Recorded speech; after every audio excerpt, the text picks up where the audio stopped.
बिस्मिल्लाहिर्रहमानिर्रहीम। अस्सलाम वालेकुम। मुज़म्मिल वॉइस ऑफिशियल में खुश आमदीद।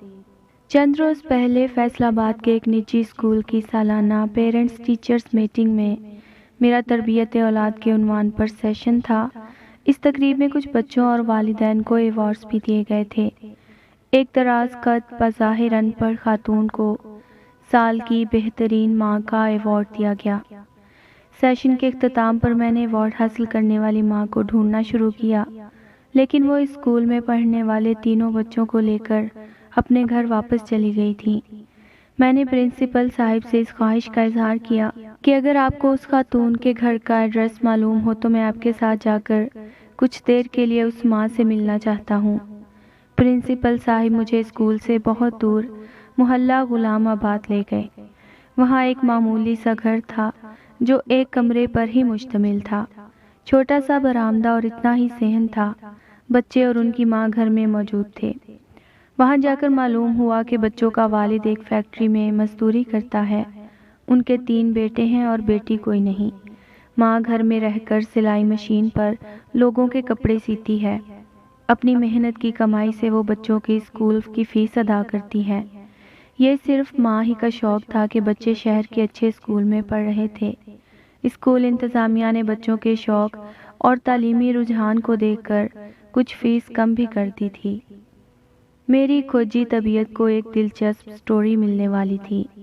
मैं हमेशा अपने इर्द गिर्द बिखरी कहानियों को ही फोकस करता हूँ। हमारे इर्द गिर्द ऐसे हज़ारों किरदार मौजूद हैं जिन्हें रोल मॉडल बनाकर आगे बढ़ा जा सकता है।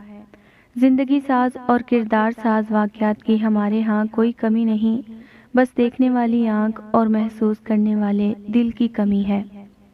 मैंने प्रिंसिपल साहिब की इजाज़त से उस खातून से पूछा कि आपको साल की बेहतरीन माँ का अवार्ड मिला है।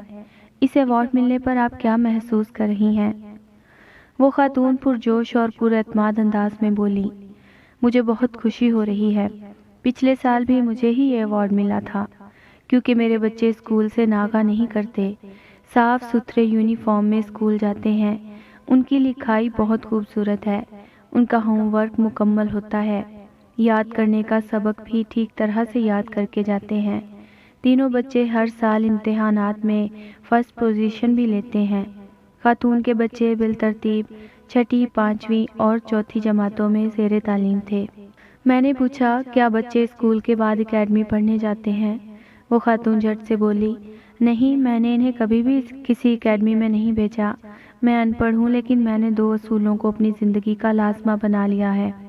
पहला असूल ये है कि मैं घर के तमाम ज़रूरी और बुनियादी काम, कपड़े धोना, सफाई वगैरह, खाना पकाना, सिलाई मशीन पर कपड़े सीना उस वक्त करती हूँ जब बच्चे सो रहे हों या स्कूल गए हों या असर के बाद ग्राउंड में खेलने के लिए गए हों। मैं इस दौरान में ही सारे काम निपटा लेती हूँ।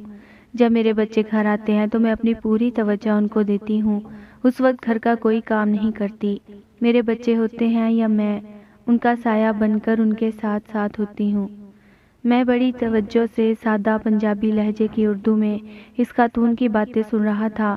जब वो लम्हे भर को रुकी तो मैंने पूछा, दूसरा असूल भी बता दें। वो हल्की सी मुस्कुराहट चेहरे पे सजाते हुए बोली, मेरा दूसरा असूल ये है कि जैसे ही मेरे बच्चे मगरिब की नमाज से फारिग होते हैं, मैं फर्श पर चटाई बिछाकर बैठ जाती हूँ और उन्हें कहती हूँ कि अपने अपने स्कूल के बस्ते ले आओ।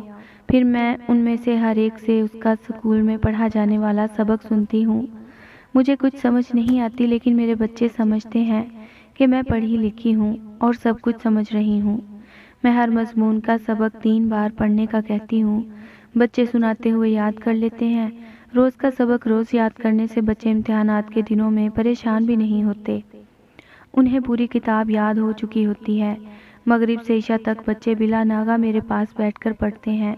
मैं भी रोज़ कुछ नया सीखती हूँ और मेरे दिल को तसल्ली भी हो जाती है कि मेरे तीनों बेटों ने अपना सबक दोहराकर अपने जहनों में महफूज कर लिया है। बात खत्म हो चुकी थी। मैं वहाँ से वापस आते हुए रास्ते में ये सोच रहा था कि एक अनपढ़ माँ अपने बच्चों को मुल्क व कौम की खिदमत के लिए किस अंदाज में तैयार कर रही थी। वो काबिले तारीफ माँ है। यकीनन यही बच्चे हमारे मुस्तकबिल के मोहमार बनेंगे।